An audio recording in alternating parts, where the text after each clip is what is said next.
Fatigué des mauvaises nouvelles tous les jours, l'impression que ça vous dépasse? Eh bien, rejoignez-nous au sommet de la résilience du 18 au 28 avril.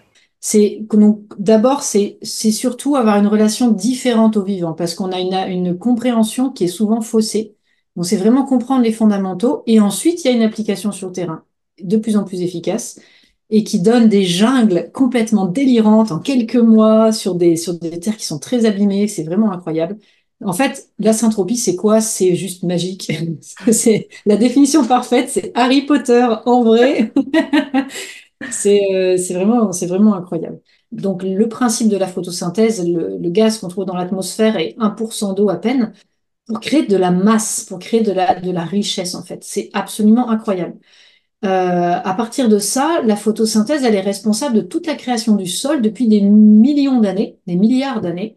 Elle est partie de la roche et elle a créé le sol qu'on connaît aujourd'hui et bien des sols beaucoup plus riches puisqu'on est beaucoup redescendu en arrière. Et comme dit le fondateur Ernst Götz, que vous voyez ici dans son milieu naturel, avec son outil préféré, la machette, c'est de comprendre que nous ne sommes pas les intelligents, mais que nous faisons partie d'un système intelligent. Moi, je rajouterais que nous faisons partie de systèmes au pluriel intelligents. Et la syntropie, ça peut permettre de réduire un petit peu les extrêmes. Si on a trop d'eau ou pas assez d'eau, ça va permettre d'éponger dans un sens ou dans l'autre, ou de redonner quand il fait trop sec.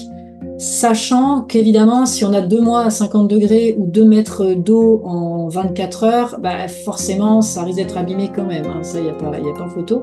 Mais dans des extrêmes relativement acceptables, les grêlons au mois d'août, ce genre de choses, on peut avoir une résilience beaucoup plus forte.